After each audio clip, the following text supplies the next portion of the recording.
Hi, my name is Drew and I'm the Aspiring Master. And today I'm going to be telling you the 5 things you need to know about anger. Let's get to it.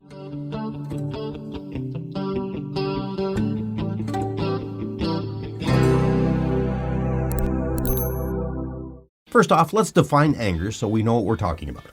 Merriam-Webster defines anger as anger, a strong feeling of displeasure and usually of antagonism. I totally agree with this, so let's go on with our top 5. Number 5, anger is a fear-based emotion. Fear is the fight or flight emotion we experience when we feel that we are in some sort of danger. Anger is the fight in the fight or flight response of fear, which is intrinsically used to protect us by attacking first to prevent harm for ourselves, or attacking back to prevent further harm. This attacking is meant to push away a threat so that it can no longer threaten us by either eliminating, neutralizing, or scaring it off. So anger and all of the subsequent emotions that come from it are really based on fear. Number 4, anger is not a constructive emotion. Anger, by its very nature, is a destructive emotion. As we stated in rule number 5, it is meant to either destroy or to push away. Therefore, using our anger as a motivator for change is like using salt on a wound as a painkiller. When we use anger to push ourselves forward, while the adrenaline gets us off the couch, it actually pushes others away from us instead of bringing us closer together. World peace cannot evolve from a place of anger, for the foundation is inherently destructive. Anger can become constructive, however, if we use it as an indicator to allow us to see and question ourselves as to why we feel threatened. So instead of reacting with anger, we can respond with forethought and compassion. So, literally, if we wish to build something in our lives, from friendships to justice, peace, and understanding, anger is not the way to go. Number 3, anger can be a cover-up for other emotions.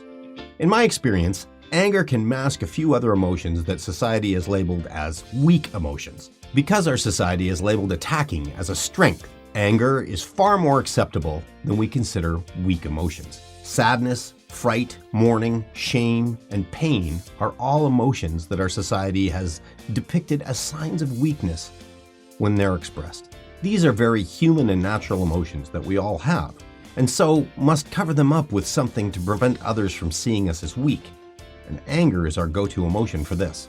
Not only because anger is more acceptable, but because we often legitimately feel angry at not being allowed to express ourselves in the way that we feel we should in these situations. Number 2, anger can be used as a manipulation tool. Have you ever seen or been a parent with a child that's freaking out in the grocery store because he can't get what he wants?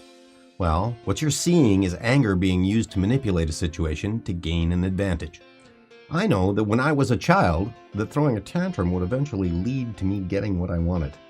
That's not to say that I did this consciously, but more from an unconscious learning from my early childhood. If I cried, I got things. This has followed us from our adolescent years, and we still use it today. Why? Because it works. Anger scares people into action. To either stop the anger by giving in to a demand or moving away from that person. We most often use the anger to get our way, however, and most of the time, we don't even know we're doing it. Well, why? Because just like when we were children, it just worked and we never even had to think about it. Now, as adults, it adversely affects how we are acted towards and how it affects our friendship. Though anger seems to get us what we want in the short term, in the long term, it has adverse effects on our friends and our community at large, because at heart, it's a destructive emotion rather than a constructive emotion, and no one likes to feel manipulated or used. And number 1, anger is a great tool to find where we need to work on ourselves.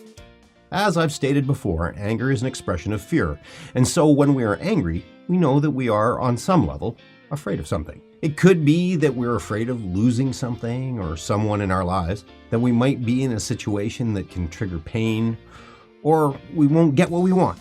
In any case, we can see anger in our lives as a flag to show us where we may need to work at understanding and changing our own reactions from the destructiveness of the anger and fear we are reacting from to the love and caring that we could be responding with.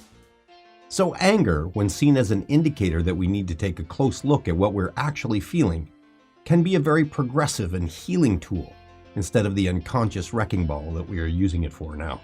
So that's it for the top 5 things you need to know about anger. Please feel free to leave your comments and suggestions in the comments below. Also, if you like this video, please click on the subscribe button and make sure to turn on notifications so you know when I post my next videos. Thanks for watching, and stay tuned for a new top 5 in the near future.